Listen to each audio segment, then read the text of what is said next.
নমস্কাৰ এই মুহূৰ্তত আহি পৰিছে ৰাজ্যখনৰ বাবে খন্দিয়াৰ কেইবাটাও বিগ ব্ৰেকিং নিউজ আজি 5 মাৰ্চ অসমৰ লগতে ভাৰতৰ বিভিন্ন প্ৰান্তৰ পৰা খন্দিয়াৰ কেইবাটাও খবৰ আহি পৰিছে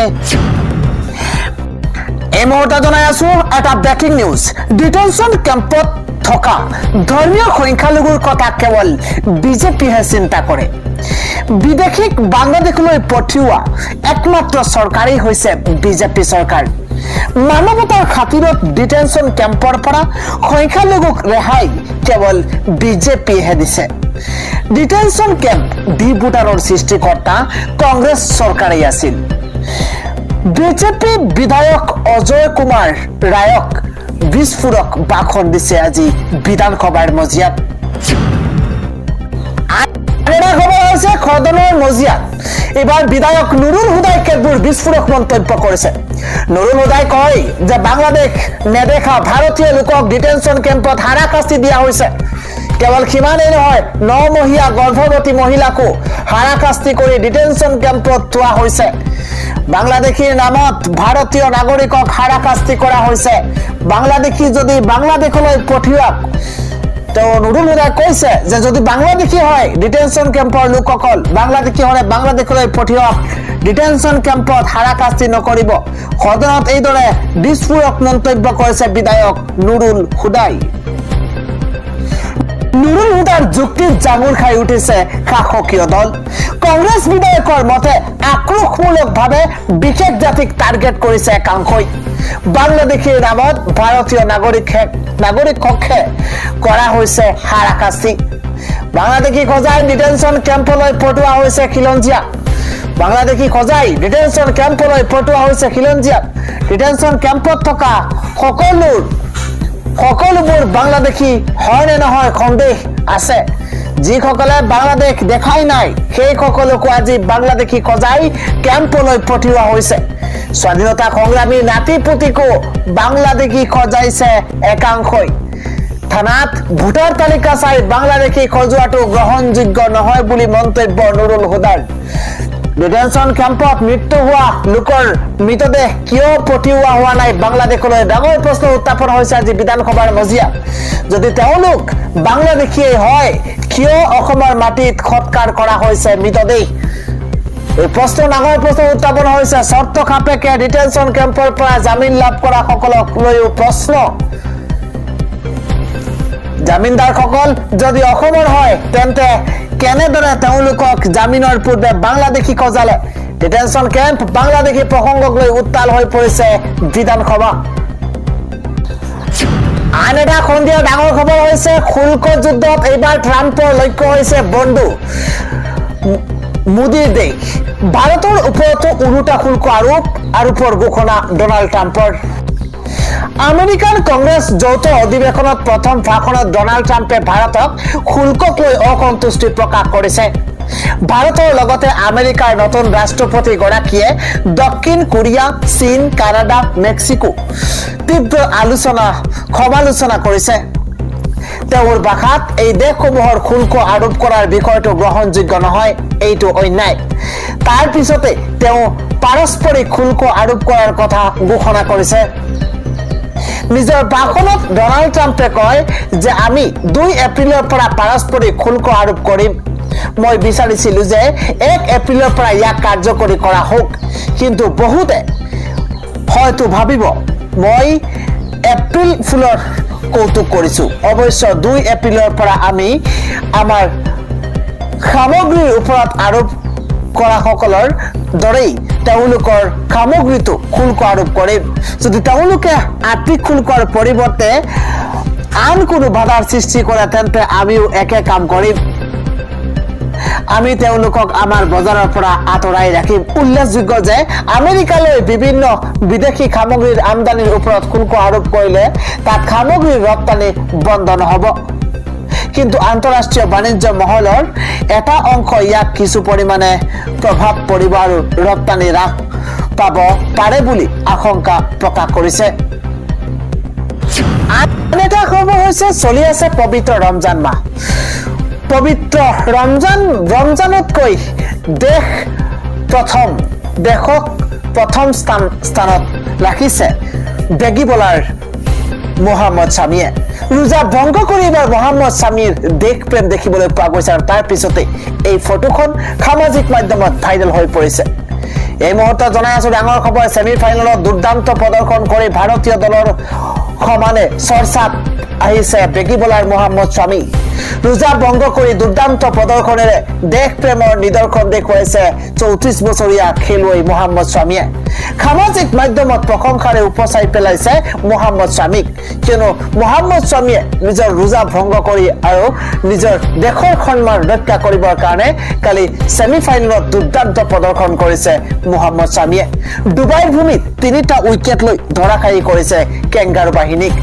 উইকেট দখল কৰাৰ পাছতেই সামাজিক মাধ্যমত চৰ্চালৈ আহিছে মোহাম্মদ শামীৰ এই বিশেষ ফটোখন মোহাম্মদ শামীৰ দেশ প্ৰেমক এতিয়া সকলোৱে বাবা দিছে একেমুখে খলাক লৈছে শামীৰ দেশ প্ৰেমক লৈ দেশজুৰি ব্যাপক চৰ্চা অব্যাহত আছে আজিৰ সন্ধিয়াৰ পৰৱৰ্তী খবৰ হৈছে গ্ৰেপ্তাৰ হ'ব পাৰে প্ৰাক্তন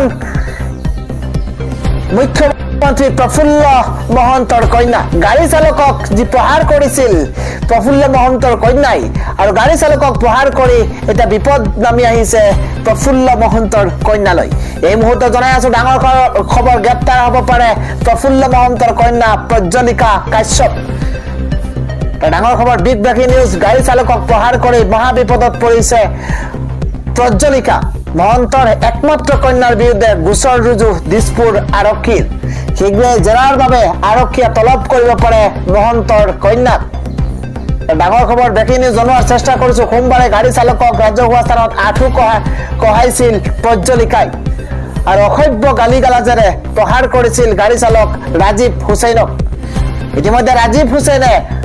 মহন্ত কন্যাৰ বিৰুদ্ধে দাখিল কৰিছে এখন এজাহাৰ এই এজাহাৰৰ ভিত্তিতেই যিকোনো মুহূৰ্ততে গ্ৰেপ্তাৰ হ'ব পাৰে প্ৰজ্বলিকা ডাঙৰ খবৰ জনোৱাৰ চেষ্টা কৰিছো মুখ্যমন্ত্ৰীৰ পত্নীক ক্ষমা কৰিব মুখ্যমন্ত্ৰীৰ কন্যাক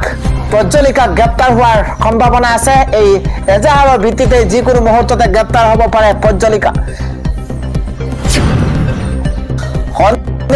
ডাঙৰ খবৰ হৈছে ৰাজ্যত 2টা মাহতে 11টাকৈ ভয়ংকৰ ভূমিকম্প হৈছে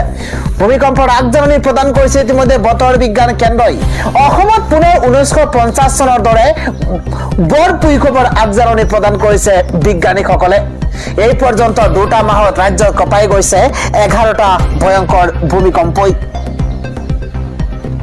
3, 21, 22 আৰু 24 জানুৱাৰীত ভয়ংকৰ ভূমিকম্প ৰাজ্যত অনুভূত হৈছে সমান্তৰালভাৱে ফেব্ৰুৱাৰী মাহৰ 1 তাৰিখে 15 তাৰিখে 20 আৰু 21 ফেব্ৰুৱাৰীত অনুভূত হৈছে আন কেইবাটাও ভূমিকম্প